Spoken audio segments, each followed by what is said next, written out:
ओम शांति।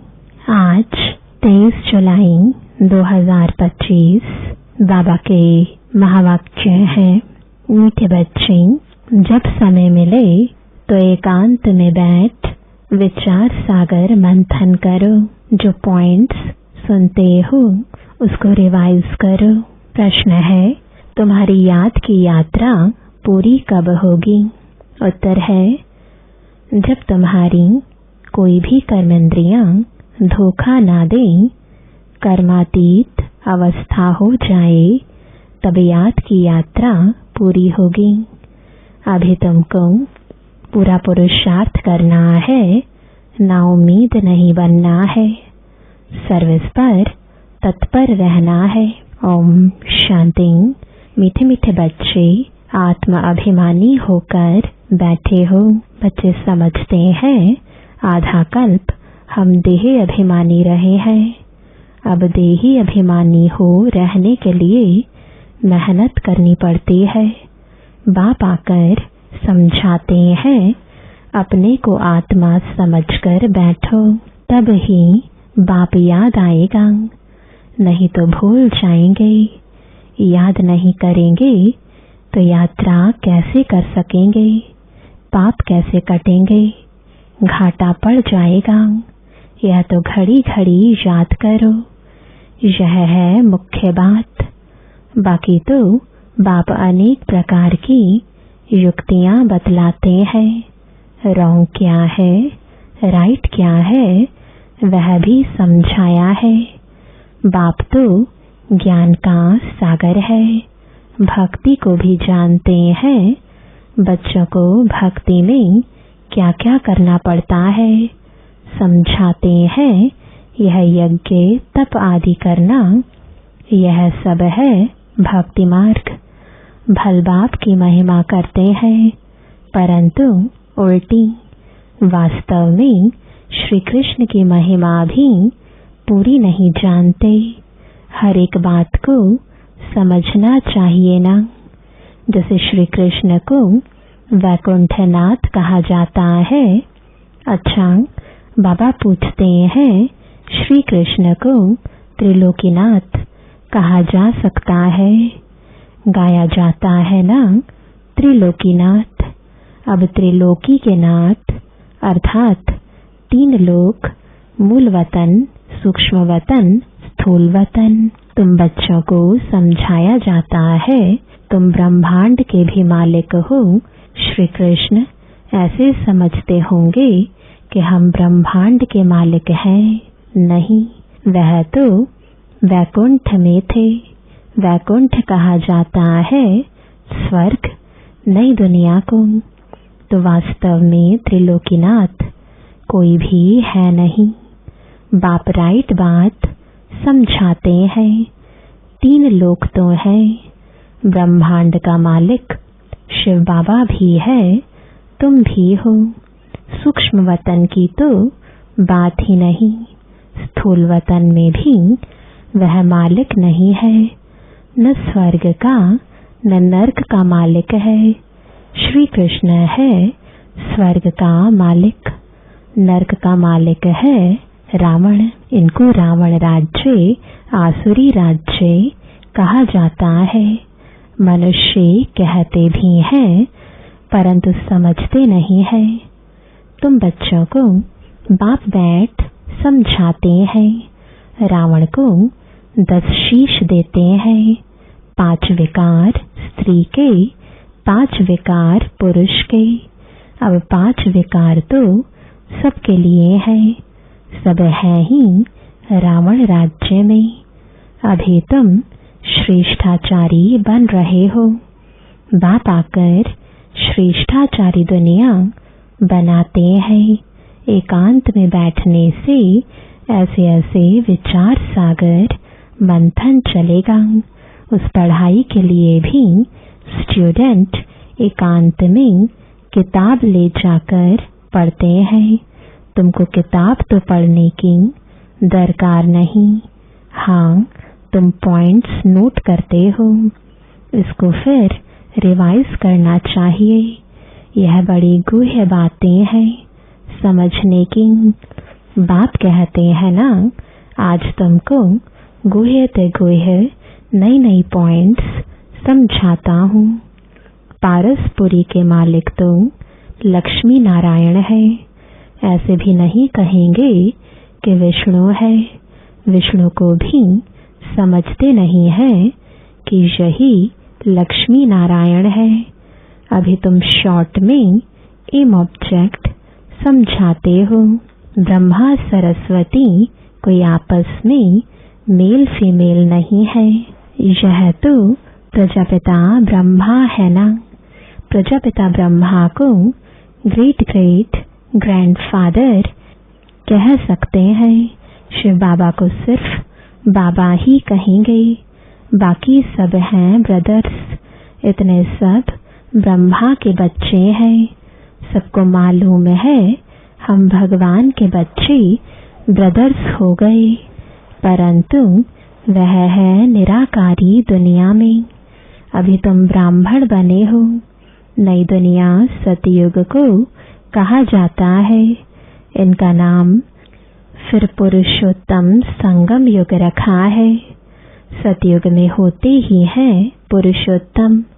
यह बड़ी वंडरफुल बातें हैं। तुम नई दुनिया के लिए तैयार हो रहे हो। इस संगम युग पर ही तुम पुरुषोत्तम बनते हो। कहते भी हैं हम लक्ष्मी नारायण बनेंगे। यह है सबसे उत्तम पुरुष। उन्हों को फिर देवता कहा जाता है। उत्तम ते उत्तम नंबर 1 है लक्ष्मी नारायण। फिर नंबरवार तुम बच्चे बनेंगे। सूर्यवंशी घराने को उत्तम कहेंगे। नंबर 1 तो है ना। आहिस्ते आहिस्ते कला कम होती है। अभी तुम बच्चे नई दुनिया का मुहूर्त करते हो।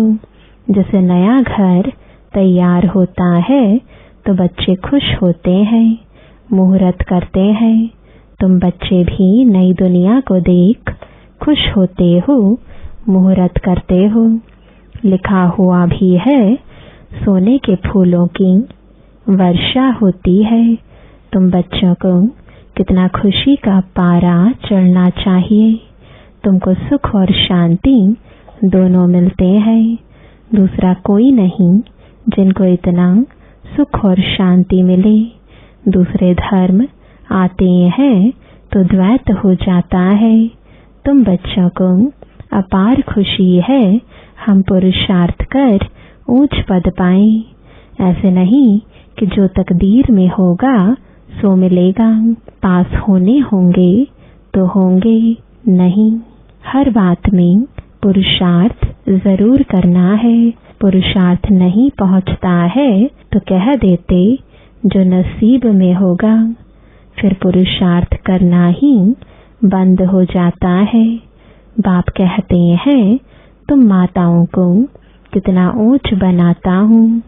फीमेल का नाम सब जगह है। विलायत में भी मान है। यहाँ बच्ची पैदा होती है तो उल्टा मंजा यानी उल्टी चारपाई कर देते।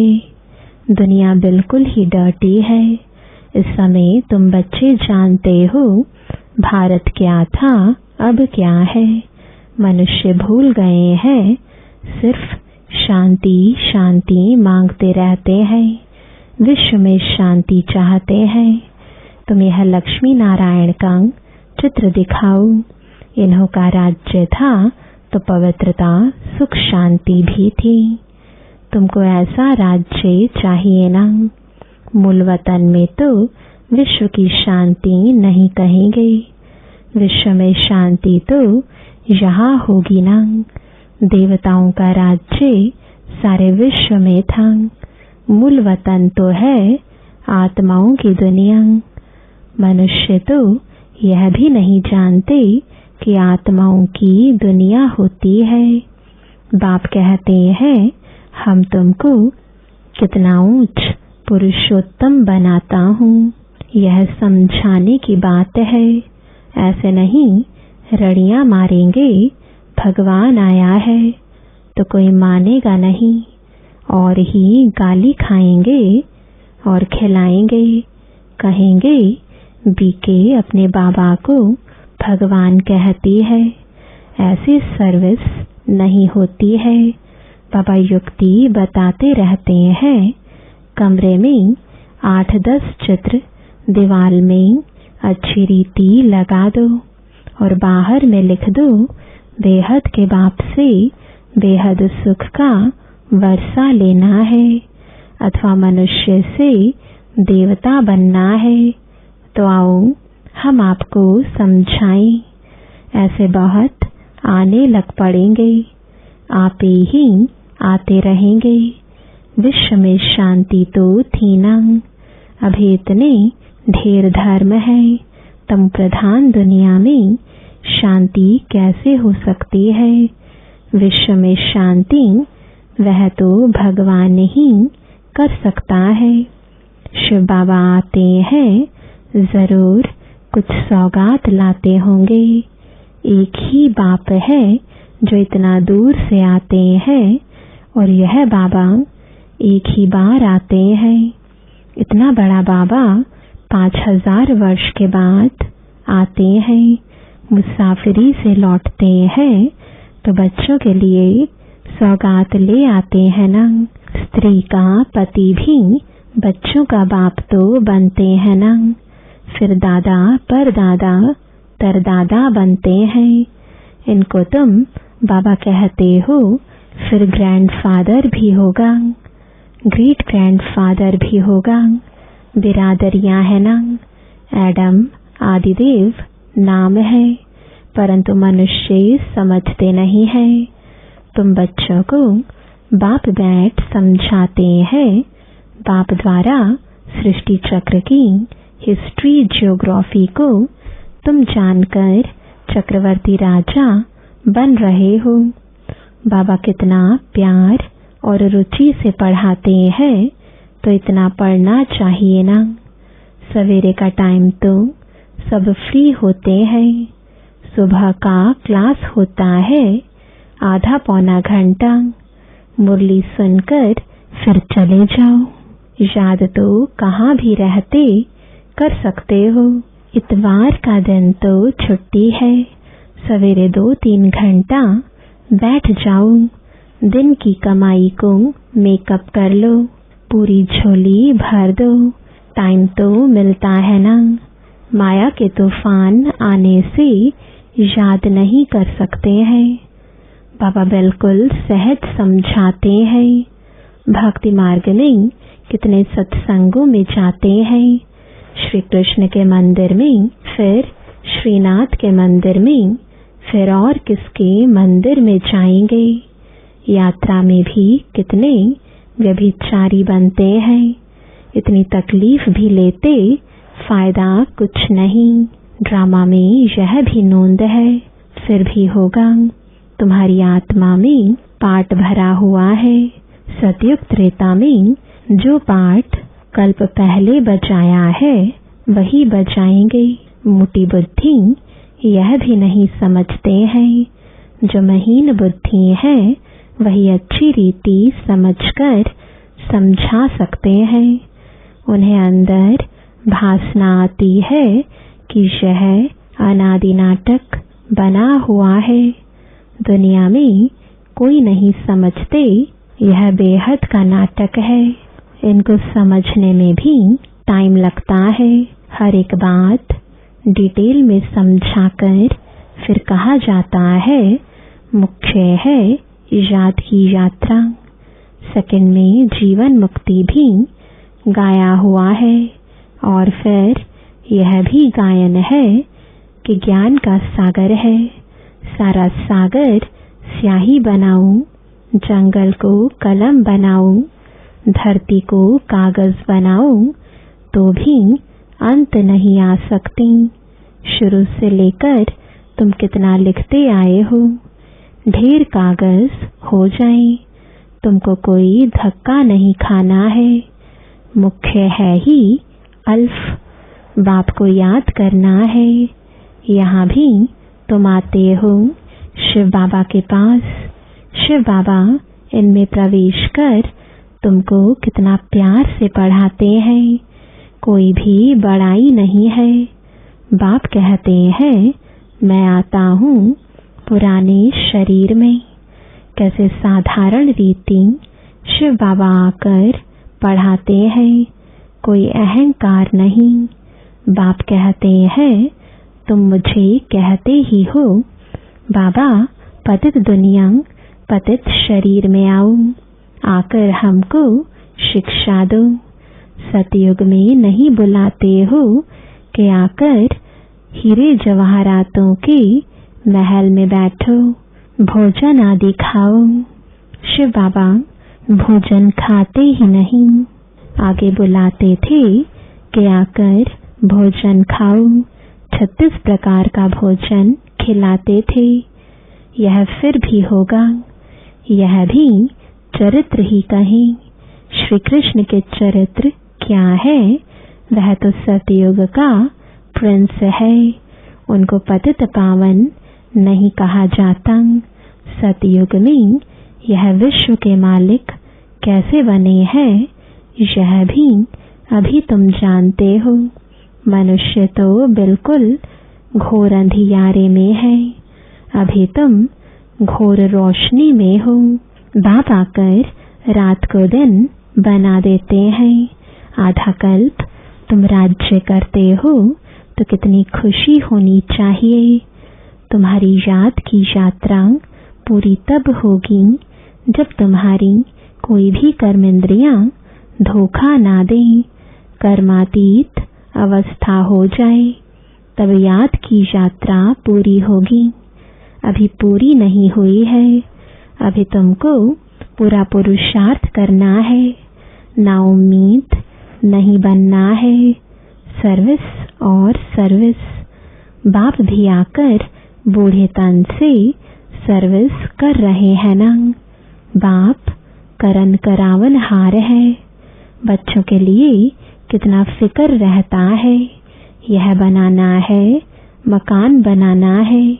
जैसे लौकिक बाप को हद के ख्यालात रहते हैं, वैसे पारलौकिक बाप को बेहद का ख्याल रहता है। तुम बच्चों को ही सर्विस करनी है। दिन प्रतिदिन बहुत सहज होता जाता है। जितना विनाश के नजदीक आते जाएंगे उतना ताकत आती जाएगी। गाया हुआ भी है, भीष्म पितामह आदि को पिछाड़ी में तीर लगे। अभी तीर लग जाए तो बहुत हंगामा हो जाए, इतनी भीड़ हो जाए जो बात मत पूछो। कहते हैं ना, माथा खुजलाने की फुर्सत नहीं, ऐसे कोई है नहीं। परंतु भीड़ हो जाती है तो फिर ऐसे कहा जाता है। जब इन्हों को तीर लग जाए तो फिर तुम्हारा प्रभाव निकलेगा। सब बच्चों को बाप का परिचय मिलना तो है। तुम 3 पैर पृथ्वी में भी यह अविनाशी हॉस्पिटल और गॉडली यूनिवर्सिटी खोल सकते हो। पैसा नहीं है तो भी हर्जा नहीं है, चित्र तुमको मिल जाएंगे। सर्विस में मान अपमान, दुख सुख, ठंडी गर्मी सब सहन करनी है। किसको हीरे जैसा बनाना कम बात है क्या? बाप कभी थकता है क्या? तुम क्यों थकते हो? अच्छा, मीठे मीठे सिकिलदे बच्चों प्रति माता पिता बाप दादा का याद प्यार और गुड मॉर्निंग। रूहानी बाप की रूहानी बच्चों को नमस्ते। रूहानी बच्चों की रूहानी बाप दादा को गुड मॉर्निंग और नमस्ते। धारणा के लिए मुख्य सार है, पहला, सवेरे के समय आधा पौना घंटा बहुत प्यार व रुचि से पढ़ाई पढ़नी है। बाप की याद में रहना है। याद का ऐसा पुरुषार्थ हो जो सब कर्मेंद्रियां वश में हो जाएं। दूसरा, सर्विस में दुख सुख, मान अपमान, गर्मी ठंडी सब कुछ सहन करना है। कभी भी सर्विस में थकना नहीं है। 3 पैर पृथ्वी में भी हॉस्पिटल कम यूनिवर्सिटी खोल हीरे जैसा बनाने की सेवा करनी है। वरदान है सच्चे आत्मिक स्नेह की अनुभूति कराने वाले मास्टर स्नेह के सागर भव। जैसे सागर के किनारे जाते हैं तो शीतलता का अनुभव होता है, ऐसे आप बच्चे मास्टर स्नेह के सागर बनो तो जो भी आत्मा आपके सामने आए वो अनुभव करे कि स्नेह के मास्टर सागर की लहरें स्नेह की अनुभूति करा रही हैं, क्योंकि आज की दुनिया सच्चे आत्मिक स्नेह की भूखी है। स्वार्थी स्नेह देख देख उस स्नेह से दिलोपराम हो गई है। इसलिए आत्मिक स्नेह की थोड़ी सी घड़ियों की अनुभूति को भी जीवन का सहारा समझेंगे। स्लोगन है ज्ञान धन से भरपूर रहो तो स्थूल धन की प्राप्ति स्वतः होती रहेगी। आज का अव्यक्त इशारा संकल्पों की शक्ति जमा कर श्रेष्ठ सेवा के निमित्त बनो। जैसे सतयुगी सृष्टि के लिए कहते हैं कि एक राज्य एक धर्म है, ऐसे ही अब स्वराज्य में भी एक राज्य अर्थात स्व के इशारे पर सभी चलने वाले हो। मन अपनी मनमत न चलावे, बुद्धि अपनी निर्णय शक्ति की हलचल न करे, संस्कार आत्मा को नाच नचाने वाले ना हो। तब कहेंगे एक धर्म एक राज्य। तो ऐसी कंट्रोलिंग पावर धारण कर लो, यही बेहद सेवा का साधन है। ओम शांति।